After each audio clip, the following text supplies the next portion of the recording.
केवलं श्रीमदाततं भुवि गृह्णन्ति ये भूरिदा जनाः भुवि गृह्णन्ति। Last Sunday we were discussing the last 2-3 verses of the 3rd chapter, particularly dealing with the various layers of the human personality. You find this concept of layers even in physical science or physics, dealing with the material world. There is a surface layer, deeper down you find other aspects of the physical system, and the deepest today you find nuclear dimension and nuclear energy. Our sages took up man as a subject of study. Is this man exactly what I see him with my eyes? What the senses report? Is there a depth to this personality? What a profound subject for study, and what tremendous conclusions came out of that study, conclusions which the advanced countries of the world today are eager to come in touch with. Krishna is dealing with those ideas in these verses, dealing with human behavior, especially criminal behavior. Subject was, why should man commit crime and sin? He doesn't want to do it, but still he does it. Then we discussed the rajas character of the human mind, out of which will come tremendous external activity, external seeking, all this.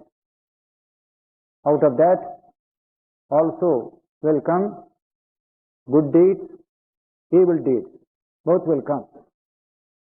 It is good to know the theology of crime and the technique by which that crime can be avoided. That is the second part of this 7-verse treatment by Sri Krishna. How to avoid this crime in society. He said there are 3 layers of the human personality, piercing which you come to your true self, the Atman. We discussed these 3 layers, particularly the 3 layers which are mentioned in the Gita, 5 layers mentioned in the Taittiriya Upanishad: sense organs, mind, and buddhi or rational faculty. These are the 3: indriyani, mano, buddhi. In that context, I referred last week to the word para used in the verse. Indriyani paranyahu. Indriyas are superior, higher. Superior to what? That I said last Sunday. Superior to the sensory objects which the senses perceive. This is a perceiver, that's an object. This is a subject, that is an object. Therefore, here there is a new value present, which is not there. So the word para comes here. Indriyani paranyahu. Indriyebhya param manaha. Superior or higher to the sense organs is manas, this mind. Manasastu para buddhi. Superior to manas is buddhi, discriminative faculty, which determines what is what. It's a tremendous value in the human system, about which Krishna referred in the 2nd chapter, Buddhi Yoga, Yoga of Buddhi. At the level of Buddhi, life becomes tremendous, highly successful, leading to the higher spiritual realization. And beyond the buddhi, higher than the buddhi, is he, the self of man, the infinite Atman. That is how the shloka ended. Yo buddhe paratastu saha. Beyond the buddhi is he, the infinite one, the Shiva nature that is in all of us. That is the shloka. What does this word para mean? So last Sunday I said, I shall devote this Sunday to deal with the subject of this word para as expounded by that tremendous philosopher, spiritual teacher, Shankaracharya.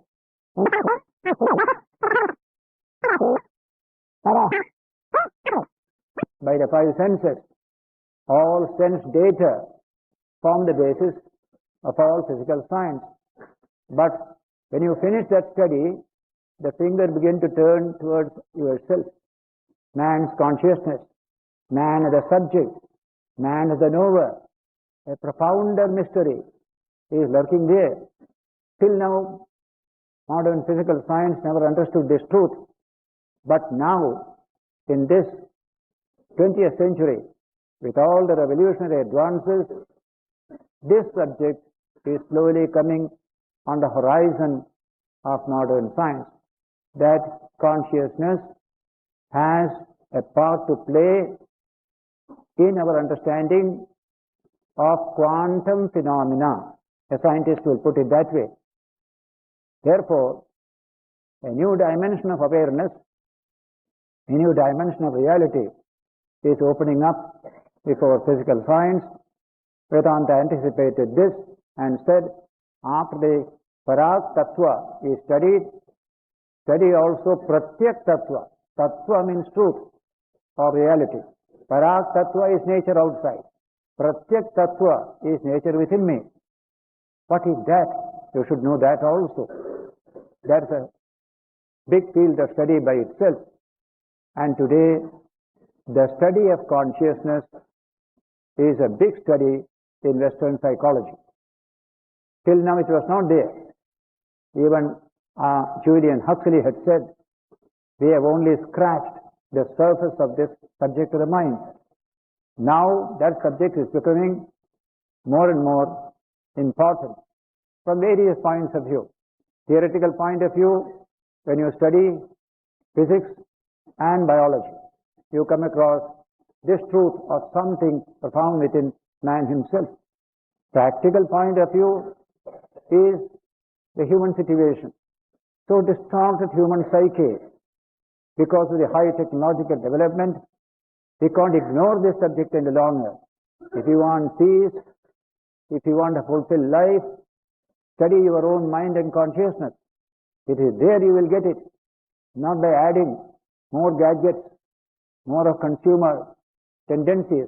You are not going to get it. This kind of a compelling reason from practical experience also brings up the importance of this subject.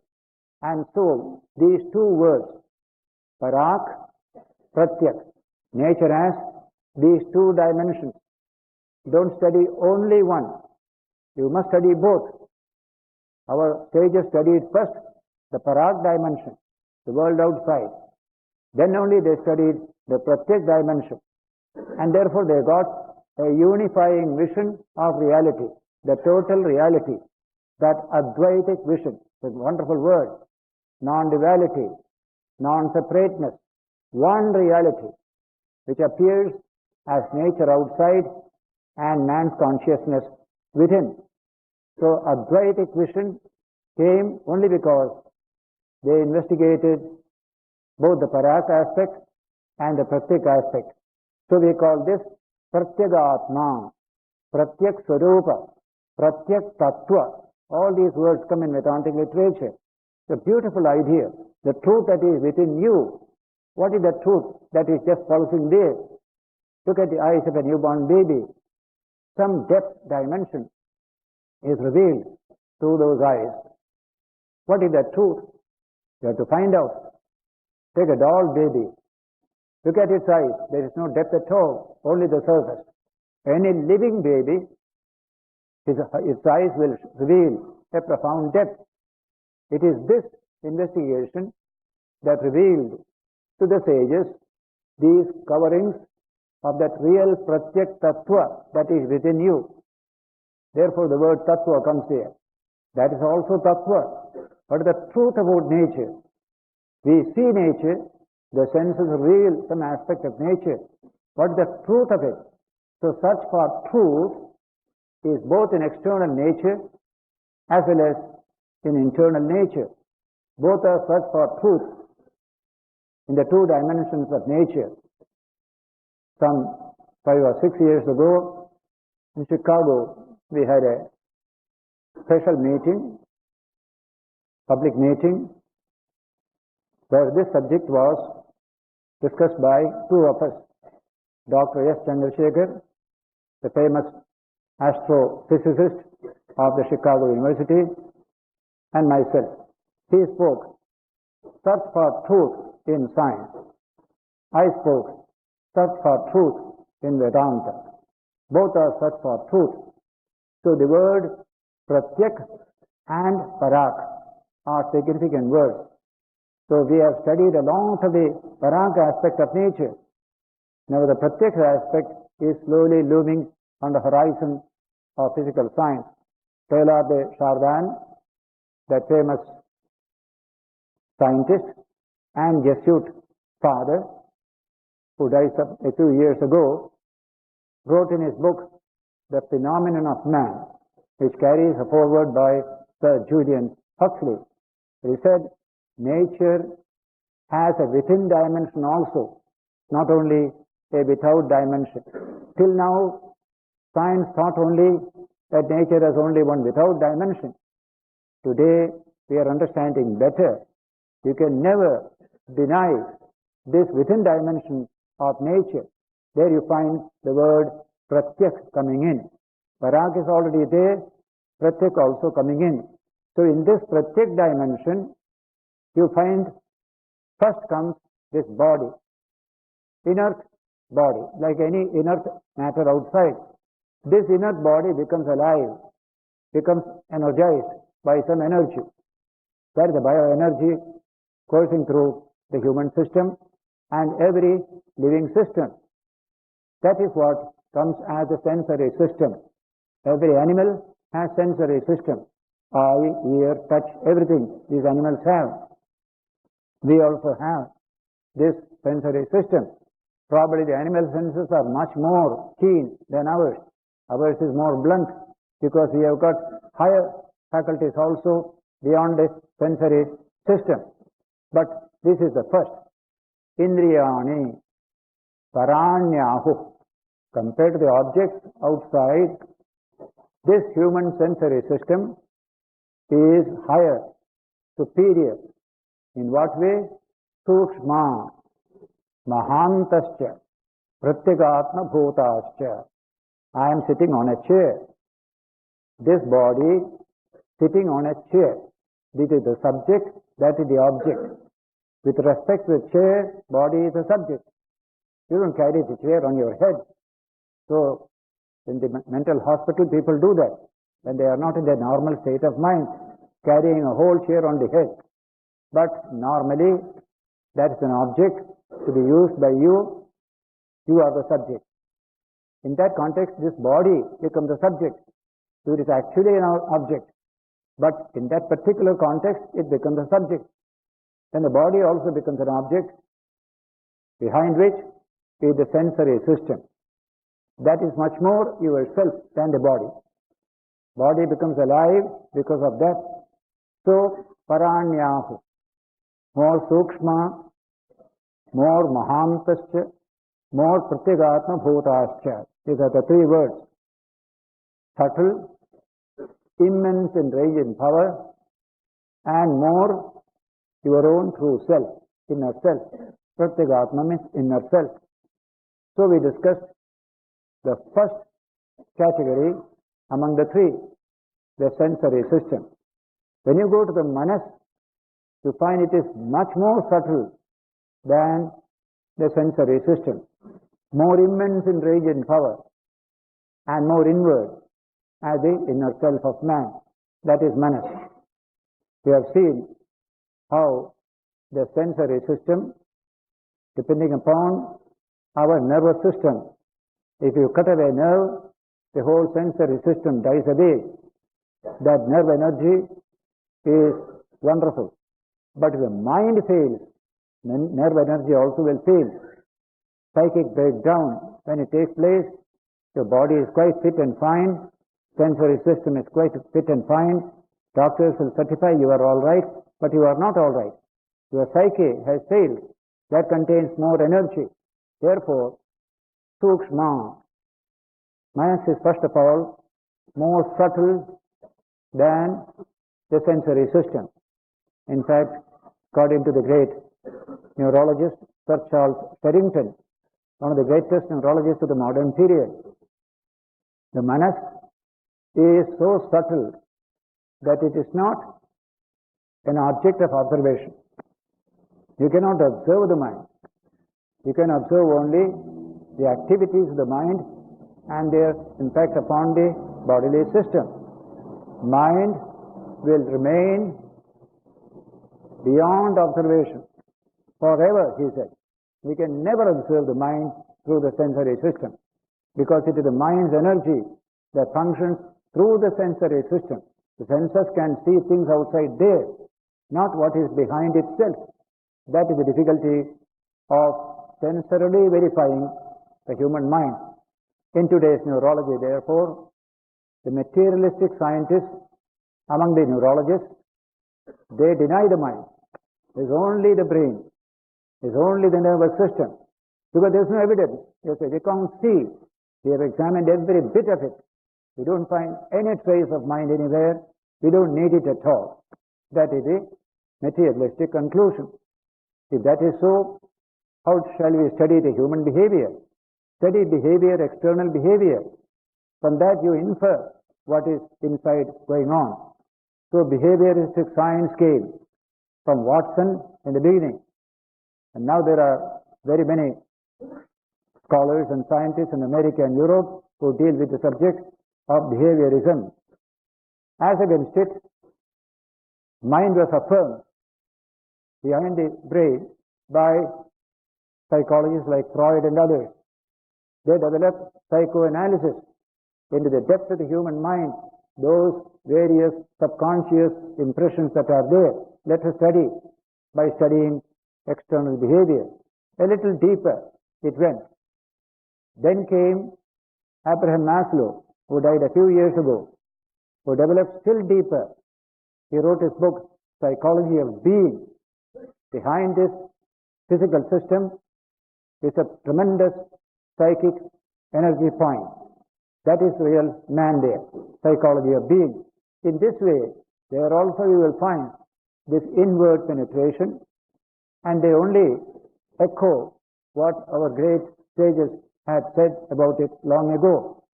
So, the manas, though it is not palpable, you can't touch it, you can't handle it.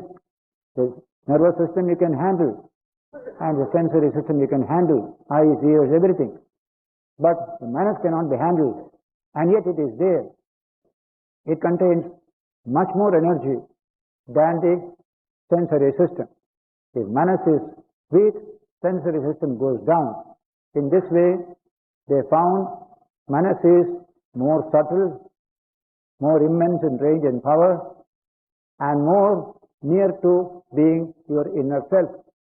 Sukshma, mahantascha, pratyagatma bhutascha. Then you come to buddhi, the third attribute in the system. That buddhi is far more subtle, far more immense in range and power, far more truly your own self than either the sensory system or the psychic system. That is buddhi. Sukshma, mahantascha, pratyagatma bhutascha. So these three we can study. And one truth that comes out of it, as I said earlier, the more inward you go, the more energy resources you find in yourself. Take the external muscle. There is energy in it. We can lift a thing. A child goes on pulling and pushing things to develop its muscular energy. It's beautiful. But it is nothing, because one small nerve fiber, very subtle, behind that muscle, gives energy to that muscle.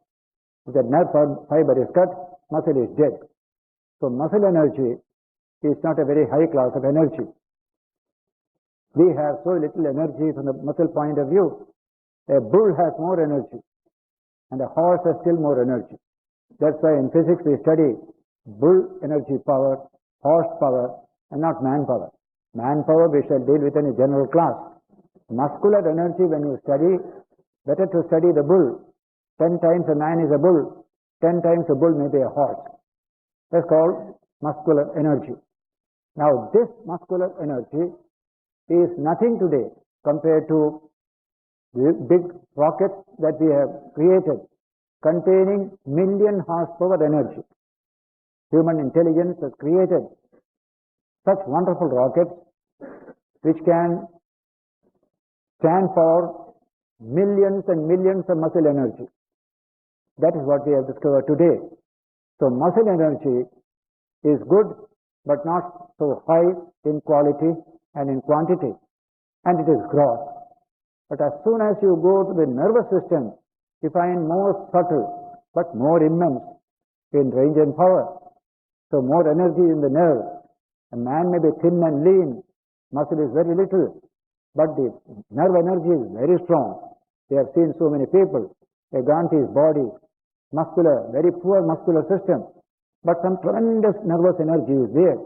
Real energy is nerve energy. If your nerve is strong, you are strong. Therefore, this sensory system is superior to all the other energies that you have in the world. But psychic energy is still higher. As I said, the psyche fails, everything fails. Psychic breakdown is an experience from which some people suffer.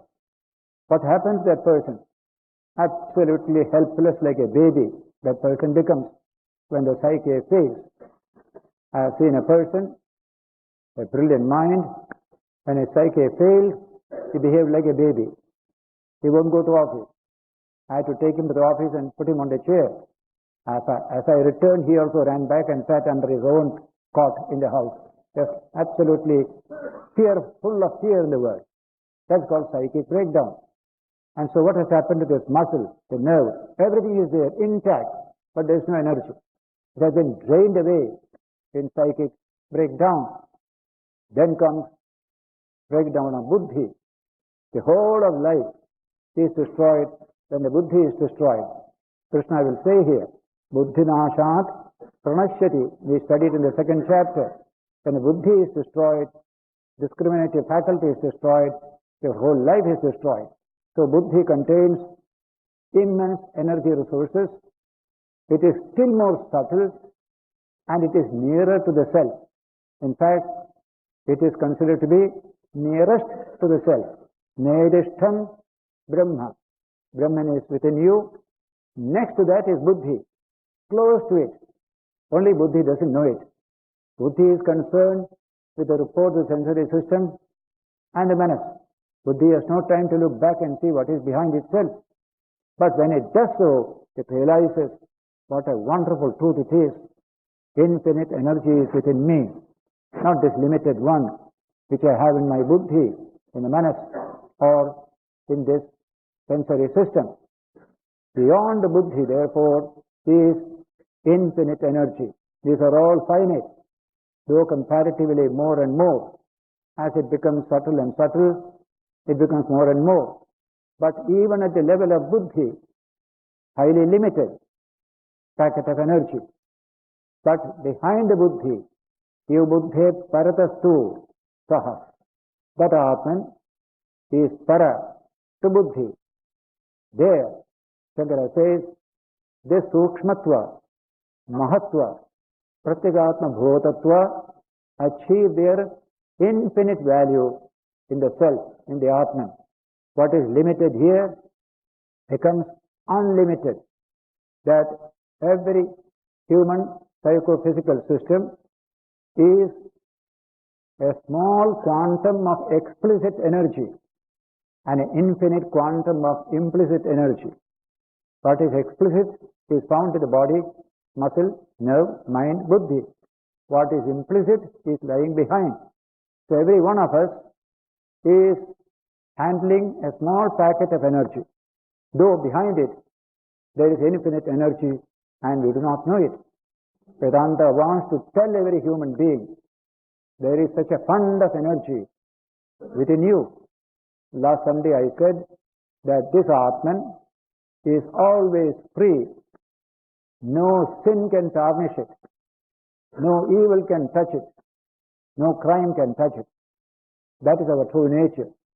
Nitya Shuddha, Nitya Buddha, Nitya Mukta is the Atman. That is the supreme truth conveyed by Vedanta to all humanity. That announcement I referred to last Sunday by quoting that famous verse from Shvetashvatara Upanishad, where the sage addresses the whole of humanity as Amritasya Putraha. You are all children of immortality, not children of sin, not children of mortality. That is your true nature. You may say, I don't know it. Not knowing doesn't abolish truth. Remember that. Because I don't know, does it abolish the truth? Not at all. I didn't know the earth was round long ago, but the earth was still round. We only discovered the truth.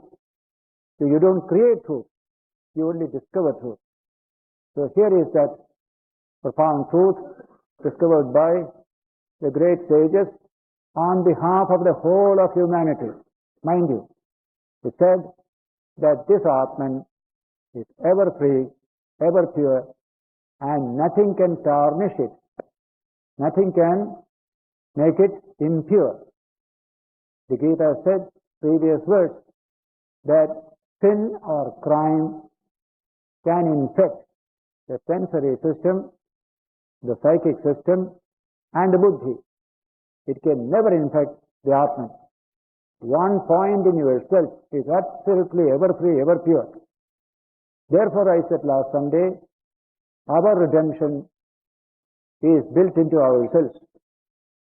We are already redeemed in our true nature. We have to know this truth. Others can help us. Even a holy man can help us. Even an incarnation of God can help us to understand this truth. None can destroy that truth. Shankara says in the Gita commentary, not even God can destroy the real self of man. See the language. Not even God can destroy the real self in man. It is eternal, immortal, infinite. That is our true nature. So, these three ideas, Sukshma, Mahantascha, Pratyekatma Bhutascha, reach their infinite dimension in the Atman. What a beautiful conception, that somewhere within ourselves is a focus of absolute purity, absolute sinlessness, absolute energy resource, somewhere within ourselves. We have to draw upon it. We draw mostly from the muscle. Ordinary working people, they draw energy from the muscle. Intellectual workers, they draw from their intellect. They don't go deeper. Therefore, intellectuals quarrel and fight among themselves more than anybody else. Even physical people don't do that much as intellectuals do. They don't know deeper. But when you go deeper and get a glimpse of this infinite Atman, which is the same in all beings, one infinite pure consciousness in you, in me, in all, then the whole life becomes changed. This buddhi, this manas, this sensory system become invested with a new purity, with a new quality of love and compassion. What a change comes to this system when a bit of that energy comes into these energy levels. What a wonderful idea. Quantity is not a big word. It is not a great value. Quality is superior to quantity. Even in the human body, big muscles, quantitatively very high. Similarly, the secretions of the body, for example, the liver system, the biggest organ, plenty of secretions are there. They are all needed for the body functioning. But there are trace secretions, hardly a fraction of a drop coming from some other organs in the body, like the pituitary and other organs, just a trace secretion. They balance the body. They make this body function effectively. If they are removed, everything will get upset here. So it's not the quantity that is important, quality. That wonderful quality of energy which can make all other energies function at their highest and best. That is the nature of the body. Similarly, this infinite Atman, which is smaller than the smallest, greater than the greatest, that's the language used in Vedanta. Anor Aniyan Mahato Mahiyan. The Atman can be as small as an ant, as big as an elephant, as big as the sun, can be everywhere. Anor Aniyan Mahato Mahiyan. Space and limitation do not apply to the reality which is beyond the sensory level. Just like this space in the hall. We are trying to limit it by these two walls. But the space never gets limited.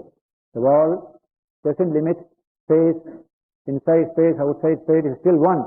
It looks as if you are divided at depth of. Not really speaking. So the Atman cannot be divided. The Gita will say in the 15, 16 chapters, when you go there, Avibhaktam Vibhakteshu Vibhaktam Ivachasthitam. This Atman exists in all divided things as if divided, but itself undivided. Atman is not divided in you and me. Avibhaktam Vibhakteshu, in these divided things. That is the idea of man's true nature, which is also the true nature of the whole universe. There's a profoundest discovery based on which Gita is giving you a philosophy of life and action based on the highest truth. Why should I base my life and action on a lower truth? Why not I base it on the highest truth? Gita takes therefore that highest truth expounded in the Upanishad and brings out the practical implications of that truth in your life and my life. In this section, on one particular subject, this philosophy is applied. How to overcome criminal tendency in man. How to reduce crime in society. So many teachings came to us in that connection.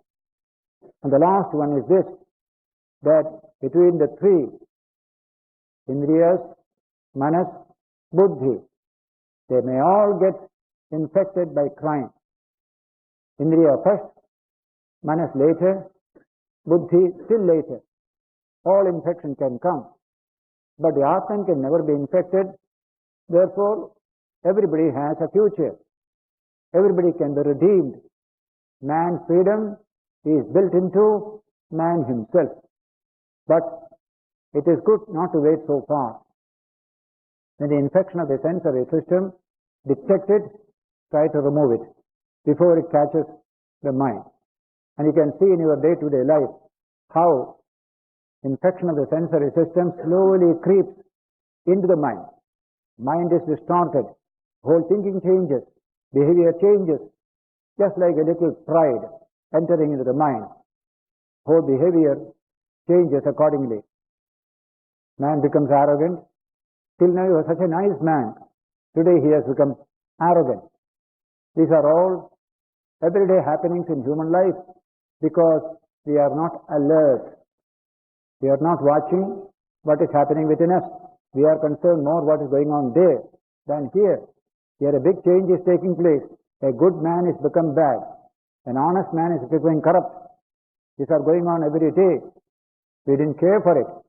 And the result is suffering all round. In a very corrupt society, nobody will be happy. In a healthy society, all will be happy. It is man's privilege to work for a crime-free society, a society of equal, with plenty of sense of belonging to each other, cooperation, etc.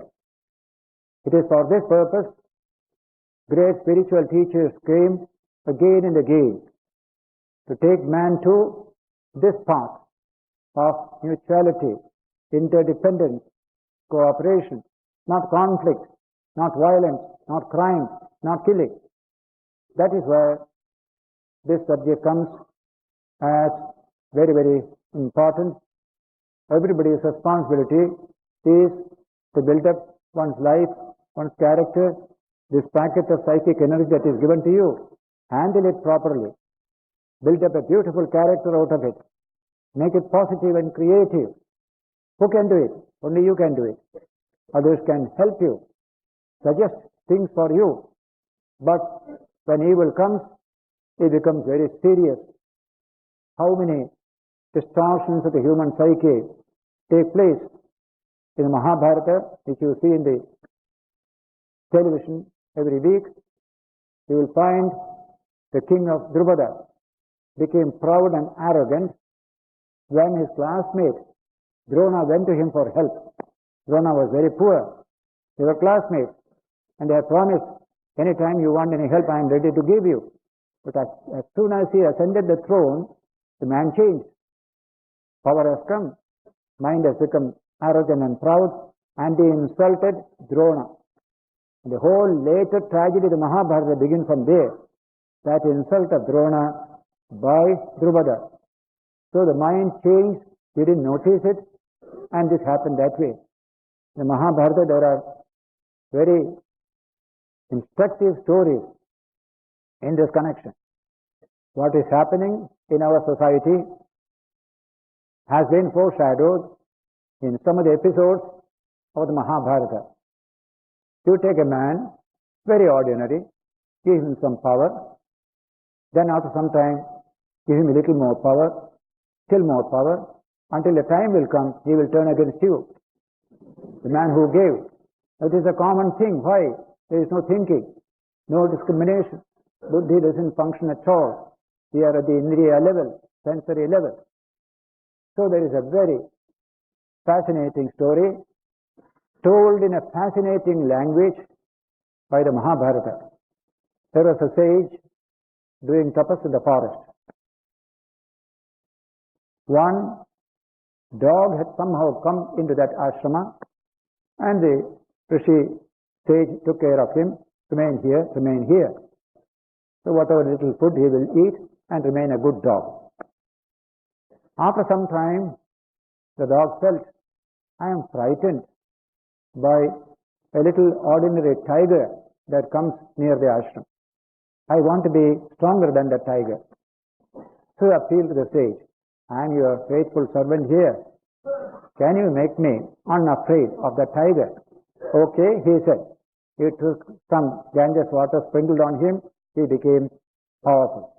Then the tiger began to run away. No more coming to the ashram, because this fellow is become strong. After some time, another big animal, the lion, was coming and troubling. Again he told the master. He also said, okay, I shall make you stronger. And he became stronger. No lion will come near. In this way, 3 or 4 types of animals, more fierce than the previous one, all of them became afraid of this dog through the blessing of this sage. Now that situation is beautiful. Narration in the Mahabharata. Then what happened? The dog became very powerful. So many animals used to come, now nobody comes, because afraid of this fellow. And one day, sage was in meditation, and this dog felt, I am now all powerful. Only one person is more powerful than me. That is this sage. Let me get rid of him, then I will be supreme. Saying that, he rushed towards that sage to kill him. The sage opened his eyes, took a little water, sprinkled on it. Immediately it became Pepe, that old dog once again. All his strength is vanished, just like that. Now, That sage had the power to do so.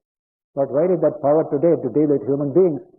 When they misbehave with power in their hands, only power is discrimination. My buddhi has been infected by power, never the Atman. Even then that man is really good within himself, he doesn't know it. The whole functioning is from the lower level. So Krishna is telling all humanity, Yo buddhe paratastu saha. He who is beyond buddhi is the Atman, where this subtlety, immensity, inwardness reach their infinite dimension. That is your nature. Tat Somasi, Tat Somasi. You are that, you are that. The more people realize this truth, better shall be human society. There is no dogma, there is no creed. It is the science of man in depth, discovered by sages, rediscovered by others, placed before you for your own rediscovery. Not a dogma to be swallowed, not a belief. There is no word for belief in our system. It's a question of experiencing the truth. You are the pure one. You are the infinite one. When you behave in an impure way, know that that is not your true form. You have fallen one step lower. Don't fall lower still. Arrest it on the buddhi level, manas level, or sensory level. In this way, Bhagavan Sri Krishna is giving us this philosophy of man in depth, by which we shall live in this life a life of fulfillment, make others also live a life of fulfillment. That is the goal of human evolution. International peace, international happiness and welfare, these are all possible because they are all present in man. Only he must carry his evolution beyond the organic level to higher ethical, moral, spiritual level. To stimulate him in doing this, teachers such as Krishna appeared again and again. And so, this word para is very important. Usually we translate it higher. But what does this higher mean? Higher can mean there is especially higher. Put it upstairs to become higher. That's not in that sense. So in one sentence, you can give the whole of this subject, and that is human energy resources are organized on an ascending scale of subtlety, immensity, and inwardness. That's a beautiful sentence coming from Shankaracharya.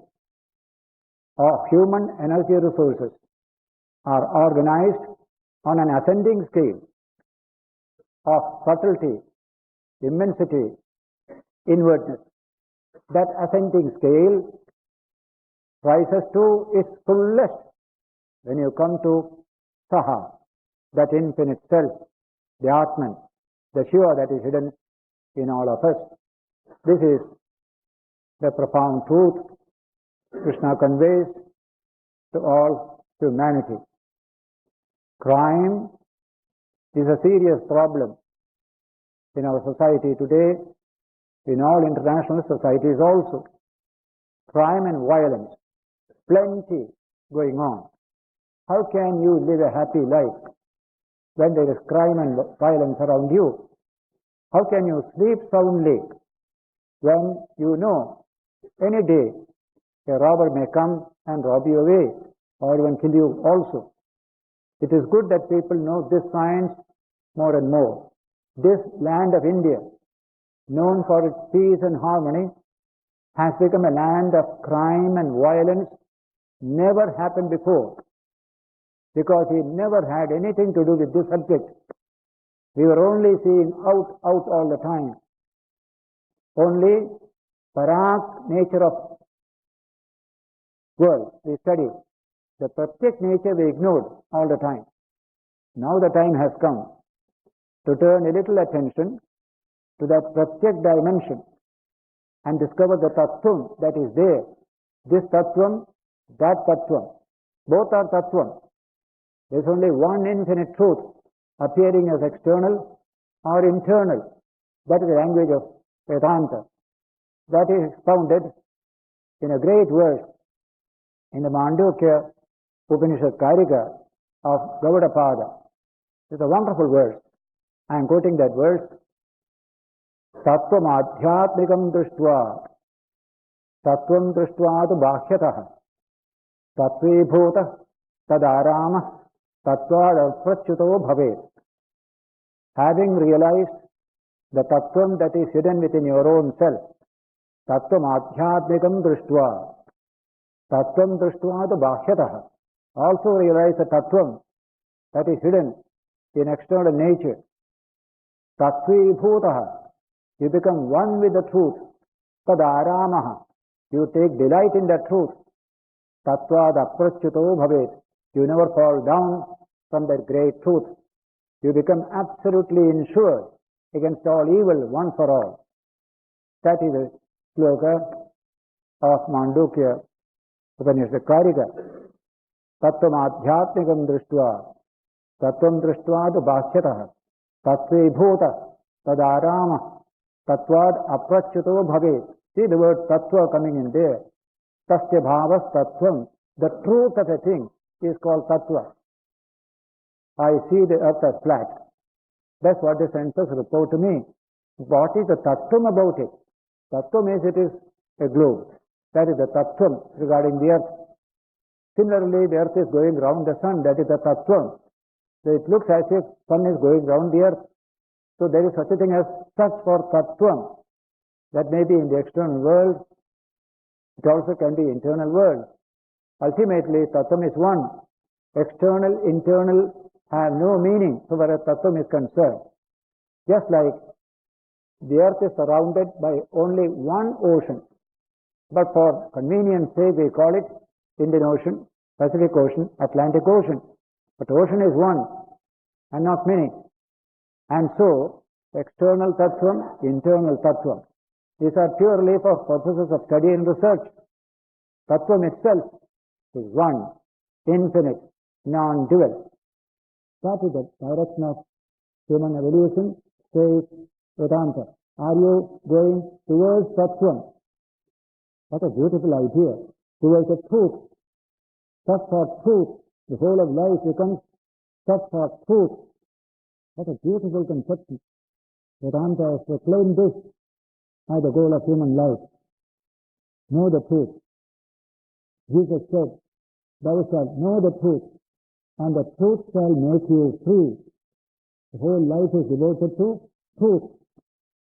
This country was devoted to truth, dedicated to truth by the constitution makers 30 years ago. That is why it took the title, motto, Satyameva Jayate, truth alone triumphs. Today it is completely disappeared. Truth never triumphs, only untruth will triumph. Out of this hell, we have to convert India into a land where people seek truth and truthful life, not a false life, not a fake life, but a true life. Nothing to hide. You can dance freely, spontaneously, but spontaneity and naturalness in life cannot come until life is built on to truth. The one who stole a bundle of thread, the weaver woman, and her host who was feeding her, both said, let us dance. They wanted to find out whether she has stolen that thread, because found the thread is missing. He has come as a guest, but when he went to the kitchen, came back, found the thread is missing. Certainly, this lady has taken, but she is my guest. How can I tell her that you have stolen? She contrived this method. Today is a wonderful day, we have met together. Let us dance. So both of them stood up, started dancing. This first woman danced very freely, spontaneously, like all dances are. But the other woman danced only with one hand always here, just like this going now. She said, what are you doing? That's not the way to dance. See, how am I dancing? Hands up, spontaneous, natural. Then only you enjoy dancing. That's for sure. I know only one hand dancing, not two hand dancing, Jesus, because he has done something wrong. So Ramakrishna said the story and said, learn to dance both hands up, happy, spontaneous, nothing to hide, honest, truthful. A wonderful idea. Real human greatness comes there. When that will catch on in India, then that motto will shine more and more. Today it is all very, very shabby, full of ink and all that on it. Nobody reads clearly, Satyameva Jayate. It will shine once again when the truth will come to us. What we need is not life, but a true life, not a false life, not a fake life. A lot of false life going on around us. Psychology will tell you about it. Very often they deal with people with so many complicated minds because their life is false. There is no simplicity. There is no truth in it. That change will come. And so in this sloka, the verse, we have been given the direction that infinite Atman, our true self, is to be relied upon. Bring the energy of that Atman to deal with your day-to-day problems. And so Krishna concludes this third chapter with that last verse, 43rd verse. Evam buddhet param buddhya samstabhyatmanam atmana yahisatram mahabaho kamarupam durasada. The language is military language you will find here. Krishna was a military general. Arjuna also is a military general. They use military language here. Thus, evam buddhet param buddha, realizing that truth which is beyond buddhi. Buddhet param buddha, samstabhyatmanam atmana, disciplining his mind by the self. Yahisatram, conquer your enemy. Which is that enemy? His tendency to crime and evil.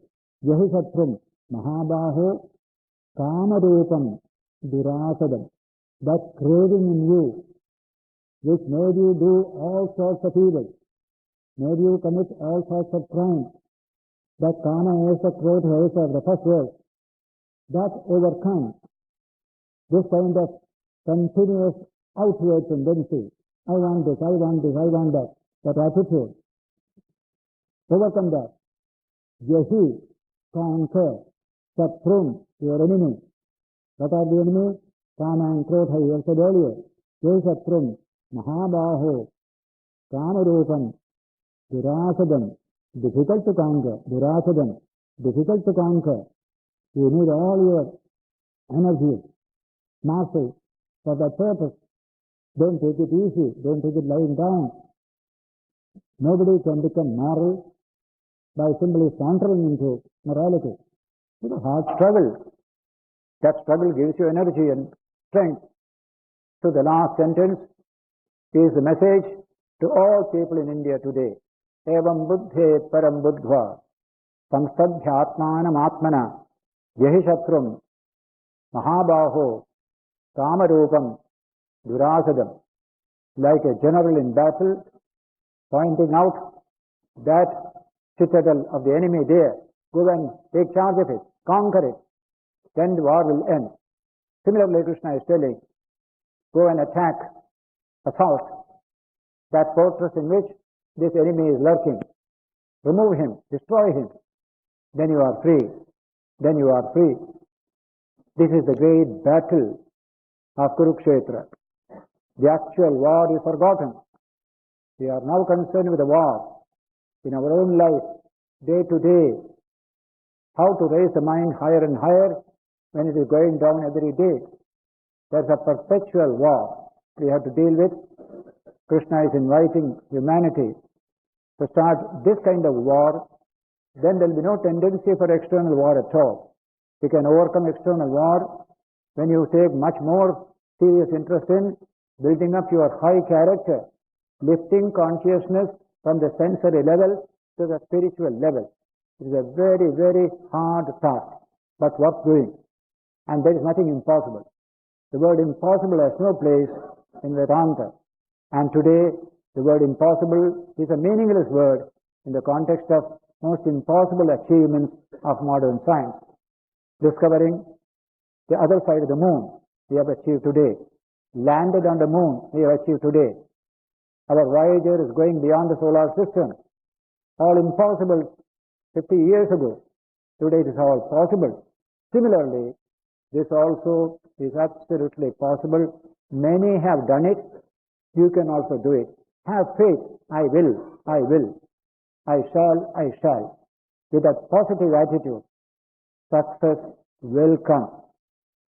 The title of that book in America which I read, Success Through a Positive Mental Attitude, PMA.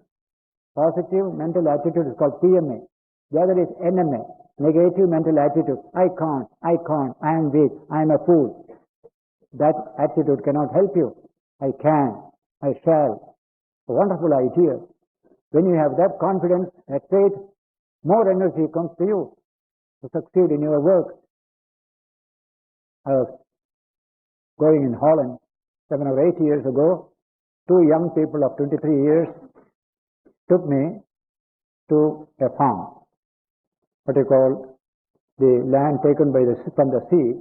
They have started a farm. They wanted me to see one of that. So I went there. On the way there was a ditch, 8 or 9 feet wide. They are young people. They just jumped. After jumping, they looked back to see what is the Swami doing. I looked at it, asked the mind, can you jump it? Mind said yes, and I jumped it. Swami, did you jump it? You jumped it, I also jumped it, I said. The question of confidence. Yes, you can. You can. Then new energy will come to you. So Krishna says, have that positive attitude. The infinite Atman is your true nature. This weakness is only accidental. You are not weak, you are strong. So in the whole world's literature, Gita and the Upanishads are the only two great books where you find this subject constantly emphasized. Strength, fearlessness. Strength, fearlessness. No place for weakness. No place for fear.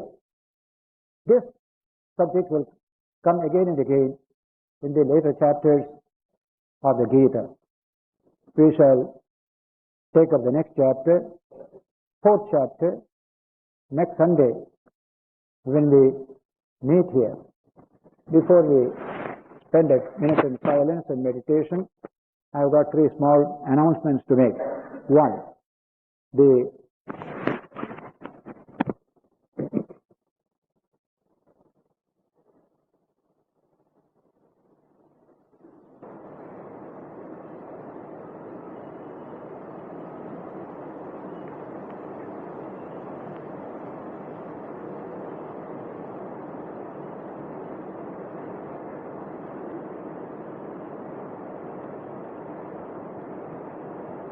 Sitarama Gunagrama Punyaranya Viharinau Vande Vishuddha Vijnanau Kavishwara Kapishwarau.